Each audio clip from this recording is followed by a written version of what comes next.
Mo kí gbogbo ẹ̀yin tẹ́ ń gbọ́ mi níbikíbi tí ẹ bá wà, pàápàá jùlọ ẹ̀yin tó ṣe pé ẹ kí mi fún ti ìkómọ tí mo ṣe ní àná lọ́jọ́ Tuesday. Mo kí gbogbo yín. Nǹkan ayọ̀ kò ní wọ́n lẹ́ẹ̀dẹ̀ gbogbo wa. Nǹkan ayọ̀ òun náà ni a máa bára wa ṣe. Mo kí gbogbo yín pátápátá, àtẹ̀yin tẹ́ wá, àtẹ̀yin tí ẹ ò lè wá nítorí ìdí kan àbí ìdí kejì. Mo kí gbogbo yín. Ọ̀gá mi Moruf Ìyàndá Jẹ̀mbẹ́tẹ̀ àti Bòròró Mr. Kẹ́hìndé Adélẹ́kàn. Mo kí gbogbo yín. Loverboy àti gbogbo ẹ̀yin tẹ́ tún wá náà. Mo kí gbogbo yín. Ẹ kú ìrìn, ẹ sì kú ìdìde. Nǹkan ayọ̀ báyìí kò ní tán lọ́dọ̀ wa. Bẹ́ẹ̀ sì ni ẹ̀yin tẹ́ wá bá wa ṣe náà. Nǹkan ayọ̀ kò ní tán lọ́dọ̀ ti yín náà. Fún àǹfààní ẹni tí ò bá mọ ẹni tó ń sọ̀rọ̀, orúkọ tèmi ni Dr. Ọlálékan Sàlámì, Aláàfin Ìṣẹ̀ǹbáyé. Erin kọjá gbígbé, àjànàkú kọjá rúrù, àjànàkú kọjá mórí nǹkan fìrí. Bá a bá rẹ́rìn, ẹ jẹ́ ká sọ pa rẹ́rìn. Èmi ni Ọlọ́run fi ṣe president fún ẹgbẹ́ Association of Africa Tradition and Culture. Fún ẹni tó bá yẹ pé ìgbà àkọ́kọ́ rèé tí wọ́n ń wo fídíò mi, ní tí èmi máa ń ṣe lórí social media ò ní pé mo máa ń polówó ẹgbẹ́ kan. Ẹgbẹ́ náà wà fún gbogbo ọmọ Yorùbá. Ní tí ẹgbẹ́ náà dá lé lórí ò ní pé àwọn nǹkan tiwantiwa ẹ jẹ́ ká padà sí ká máa lò ó. Kó má jẹ́ pé àwọn nǹkan ẹ̀yà tó kù òun la máa sáré tẹ̀lé káàkiri, pàápàá jùlọ àwọn nǹkan òyìnbó. Bí a bá wò láwùjọ wa, a rí pé ọ̀pọ̀lọpọ̀ kì í fẹ́ gbọ́ nǹkan bí àṣà Yorùbá sétí. Kódà ògùn Yorùbá ọ̀pọ̀lọpọ̀ máa ń rí bí nǹkan aburú téèyàn bá lò. Ògùn tí Yorùbá wá gbé dání tí a rí bí ẹ̀ṣẹ̀ pé a lè lò yìí, táwọn òyìnbó tán bá wà lọ́kúnná pẹ̀lú máṣíìnì wọn tán fi sínú capsule, wọ́n á tún wá gbé wá fún wa ní owó gegere. Fún àpẹẹrẹ, ó ṣeé ṣe kó yẹ pé ewé igi kasíà òun ni wọ́n fi ń ṣe oríṣi ògùn kan pàtó. Igi kasíà yìí àbí ewé ẹ̀, tá a bá sọ níbí báyìí pé ewé kasíà ó máa ń ṣiṣẹ́ báyìí báyìí, ọmọ Yorùbá á ní Ọlọ́run ti ní kóun má lo ewé, Ọlọ́run ti ní kóun má lo egbò, pé àdúrà nìkan ó ti tó. Igi kasíà yìí àwọn òyìnbó wọ́n wá gbé lọ sílùú tiwọn, wọ́n wá fi máṣíìnì tiwọn, wọ́n á fi lọ̀ dáadáa tó máa kúnná tí ó dàbí powder.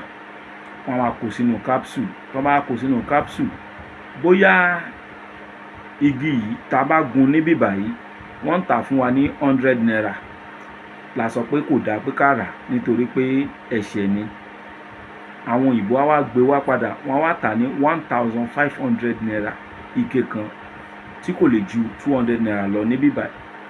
Àwa tá a sọ pé ẹ̀ṣẹ̀ ni gangan yẹn, àwa gangan náà la tún máa wá rà. Àwa ni is American product. Ó fi hàn pé ọ̀pọ̀lọpọ̀ wa inú àìmọ̀kan òun la fi ń sùn. Inú àìmọ̀kan òun ni a ti ń jí. Èyí ló wá mú Dr. Lékan Sàlámì gbé ẹgbẹ́ kan kalẹ̀. Ẹgbẹ́ náà ni AATC tèmi máa ń pariwo. Ní tá a máa ń ṣe nínú ẹgbẹ́ náà ni pé ní tí ìwọ bá mọ̀ kó sọ. Ní tẹ́lòmí náà bá sọ mọ̀ òun náà sọ nínú ògùn ìbílẹ̀. Á wà jọ máa jàǹfààní ara wa ní ìlànà tí kò tako ọ̀rọ̀ ẹ̀sìn kankan. Kristẹni wà nínú ẹgbẹ́ wa, Mùsùlùmí wà nínú ẹgbẹ́ wa. Ní tí à ń ṣe kò bá ẹ̀sìn mu, kò tako ẹ̀sìn. Ní tá à ń ṣe ń bẹ̀ òun ni láti lè gbé àṣà ìbílẹ̀ lárugẹ. Ọmọ Yorùbá nìkan ni ẹgbẹ́ náà ló wà fún. Ìwọ tó bá ṣe pé o fẹ́ darapọ̀ mọ́ ẹgbẹ́ náà, ó rọrùn láti darapọ̀. Ìwọ kàn sí Dr. Lékan Sàlámì lórí WhatsApp nọ́mbà mi 08028565188. Láti lè darapọ̀ 2500 naira ní owó registration. Bákan náà 2500 naira òun ni owó ID card. Ọ̀pọ̀lọpọ̀ èèyàn máa ń béèrè ìbéèrè kan, mo fẹ́ dáhùn ìbéèrè náà. Kí ni ìbéèrè yìí? Wọ́n á ní pé ìgbà tó ṣe pé akú ti ń rí àwọn èèyàn tó ń sọ ògùn ìbílẹ̀ lórí social media, kí ni a tún wá fẹ́ darapọ̀ mọ́ ẹgbẹ́ fún? Ìbéèrè tó dáa ni. Ẹni tó bá ti kó sọ́wọ́ àwọn oní 419 rí lórí social media, òun ni ó lè jẹ́rìí sí àwọn ọ̀rọ̀ tí mo fẹ́ sọ. Gbogbo àwọn tẹ́ rí tí wọ́n sọ̀rọ̀ ògùn ìbílẹ̀ lórí social media, wọ́n pín sí bí ọ̀nà 3 tàbí 4. Àwọn kan wà, ìdí tán fi ń sọ̀rọ̀ ògùn ìbílẹ̀ lórí social media ni pé wọ́n wá viewers. Viewers ni irú wọn ń wá. N tí irú wọn máa ń sọ kò kí ń le. Ó kàn pé ohun tó sọ náà ó lè má ṣe rí, ó sì lè má rẹni tó lò rí. Irú wọn bí kan sọ pé ká mú ṣúgà, ká gún pọ̀ mọ́ ewé ewúro, ká wá fi ọṣẹ sí. Ẹ mọ̀ pé ó rọrùn fún everybody láti ṣe. So àwọn alákọ̀wé tán máa ń tako ògùn ìbílẹ̀, wọn kì í sábà tako irú àwọn eléyìí. Wọ́n ní ṣe ordinary ewé ni àti ṣúgà, bí ò tiẹ̀ ní ṣiṣẹ́. Ọ̀pọ̀lọpọ̀ èèyàn wọ́n á kọ́mẹ̀ntì sí, inú wọn á dùn pé eléyìí kò sọ̀rọ̀ ẹ lọ mú orí eku, orí ẹyẹ, ordinary ọṣẹ àti ṣúgà àti ewé ni. Wọ́n ti gbàgbé pé ògùn ìbílẹ̀ náà ni ògùn ìbílẹ̀ ń jẹ́. Ṣùgbọ́n ẹ mọ̀ pé ọ̀pọ̀lọpọ̀ wọn náà kì í ṣe pé gbàgbọ́ wọn ọ̀rọ̀ mọ́ ògùn ìbílẹ̀, àbòsí náà lọ̀pọ̀lọpọ̀ ń ṣe. So irú àwọn ògùn báyìí, àbí ká sọ pé irú post báyìí, àwọn kan wà òun làwọn máa ń post torí pé àwọn náà fẹ́ reviewers ni. Sọ́dẹ̀ mọ̀ pé ẹni tó bá ti rí, tó bá ti níwà eléyìí kò le láti ṣe, irú àwọn bẹ́ẹ̀ yẹn, àwọn post yẹn máa ń reviewers lóòótọ́. Ó kàn jẹ́ pé kò sí nǹkan dáadáa kan tó máa padà bí. Torí ẹ̀yin tẹ́ bá lò náà, ẹ rí pé kò sí yàtọ̀ kankan nínú ìgbésí ayé yín.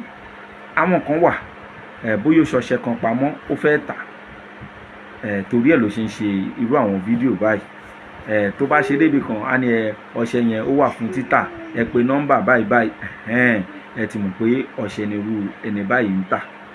Àwọn kan wà táwọn ń ṣe, àwọn ìsọ̀rí ẹlẹ́ẹ̀kẹta, òun ni àwọn tó ṣe pé ọmọ yahoo tí ò rówó gbà lọ́wọ́ òyìnbó tó wá fẹ́ máa gba owó local to local. Irú wọn tó bá ṣe fídíò, irú wọn á fi nọ́mbà lẹ̀. Irú wọn ló máa sọ pé òun fẹ́ fún yín lógún àfẹ́ẹ̀rí. Ṣé bàbá ẹ̀ gan fúnra ẹ̀ ṣó ráfẹ́ẹ̀rí rí? Bàbá tó bí lọ́mọ kò ráfẹ́ẹ̀rí tó fi kú. Òun ọmọ á wá sọ fún yín pé mo fẹ́ fún yín lógún àfẹ́ẹ̀rí. Àfẹ́ẹ̀rí tó yẹ pé ẹ lè mú, ó mú 10 million dání kò rí dèní. So ló wá easy bẹ́ẹ̀ náà lèèyàn kàn máa rí lórí social media, fẹ́ fún yín lógún àfẹ́ẹ̀rí. Ìkan wà lóhun ọmọ ọ̀dọ̀ àgbà. Irú àwọn ọ̀rọ̀ bẹ́ẹ̀ lòun máa ń sọ. Ẹnìkan tiẹ̀ wá ń tiẹ̀ ìyẹn, mi ò mọ irú application tó lò. Á wá gbé nǹkan kan rùn, á ní ṣe rí mi báyìí. Ẹnìkan náà dá lóhùn pé mi ò rí yín, wàláhì mi ò rí yín. Ọ̀pọ̀lọpọ̀ èèyàn ló ti kó sí wọn lọ́wọ́. Àwọn ọmọ local yahoo ni.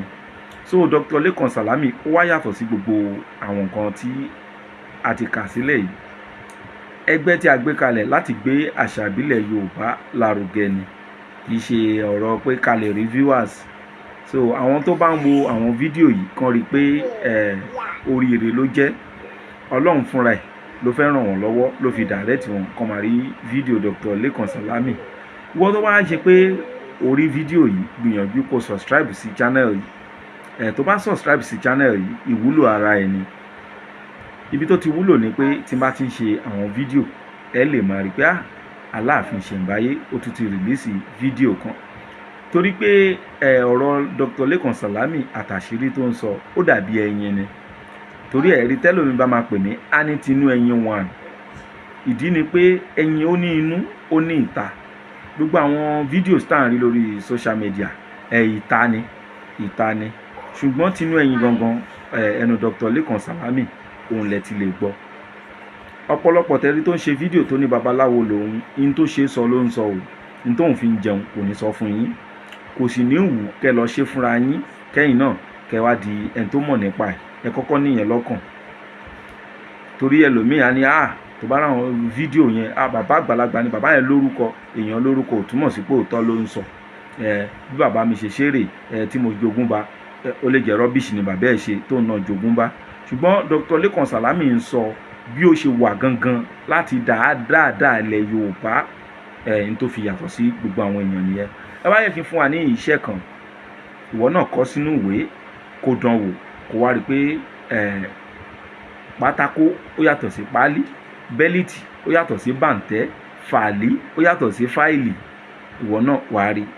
Iṣẹ́ tí mo fẹ́ fún wa yẹn iṣẹ́ ẹ̀yọ́nú àwọn ayé ni, tó dára fún àwọn olóṣèlú àti kọ̀ǹtráktọ̀. Ó sì dára fún ẹni tó ń tajà náà, torí pé gbogbo ibi tó bá ti ń tajà wàá máa gba yìí ń bẹ̀. Ìwọ nìkan lórúkọ ẹ máa rè ní ń bẹ̀. Ìwọ nìkan ló máa wo àwọn èèyàn kan bá rajà. Ẹlòmíà wò gbà tó bá jẹ́wọ́ nìkan ṣé yẹn wà kí n ṣẹ̀ṣẹ̀ o ti lo kádàrá gbogbo ẹni tó wà ń bẹ̀. Rárá, kò rí bẹ́ẹ̀. Kálukú ló mọ ibi tó ń sáré lọ. O lo kádàrá ẹnì kankan. Tá bá fẹ́ ṣe iṣẹ́ náà, ẹ jẹ́ ká wá ewédú tán máa ń jẹ yìí náà ni. Ewé kan wà tí Yorùbá máa ń pè ní ewé olójòǹgbòdú. Wọ́n ní olójòǹgbòdú àwòjàwò lọ. Ewé olójòǹgbòdú yìí òun ni a máa lọ wá. Ewé kan wà tó fi ewé ara jọ ewé olójòǹgbòdú. Ewé yẹn náà ń pè ní ewé fíàfíà. Kì í ṣe fíàfíà là ń sọ. Olójòǹgbòdú gangan tó máa ń ní bí fúláwà kan lórí. Olójòǹgbòdú yẹn òun là ń sọ. Fúláwà náà a máa wọ bí àwọ̀ pọ́pù báyìí. Òun ni kíní fúláwà náà á lọ sókè bí ṣe ṣọwọ́ yìí. Ẹ jẹ́ ká wá ewé olójòǹgbòdú. Á wá pa òkété ààyè, á kó fún ẹ̀. Ìfun ẹ̀ náà á kó sí. Á wá gún. Tá bá ti fẹ́ gún, tá bá ti gún tán, á wá kó ọṣẹ sí. Á gún papọ̀ mọ́ṣẹ. Tá bá ti gún papọ̀ mọ́ṣẹ, ẹ wá jẹ́ ká wá fìtílà olójú kan. Á kó sínú fìtílà olójú kan. Á wá mú candle white, á fi gún orí ọṣẹ náà. Tá bá ti fi gún, tá bá fẹ́ wẹ̀, á tanná sí candle yìí. Tá bá ti tanná sí candle yìí, á wá kúnlẹ̀ síbẹ̀. Á sọ pé afẹ́fẹ́ lẹ́lẹ́ ni mí, mo yílù ká. Afẹ́fẹ́ lẹ́lẹ́ ni mí, mo yílù ká. Afẹ́fẹ́ lẹ́lẹ́ ni mí, mo yílù ká. Olójòǹgbòdú ni mí, mo mì gbóró tìtì. Olójòǹgbòdú ni mí, mo mì gbóró tìtì. Olójòǹgbòdú ni mí, mo mì gbóró tìtì. Tálẹ́ bá lẹ́ fìtílà àgbàlú kan. Tálẹ́ bá lẹ́ fìtílà àgbàlú kan. Tálẹ́ bá lẹ́ fìtílà àgbàlú kan. Ọlọ́yọ̀dé ọlọ́bẹ̀ oko. Ọlọ́yọ̀dé ọlọ́bẹ̀ oko. Ọlọ́yọ̀dé ọlọ́bẹ̀ oko.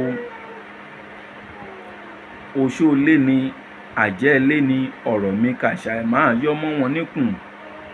Ọ̀rọ̀ mi kò ṣàì máa yọ́ mọ́ wọn níkùn.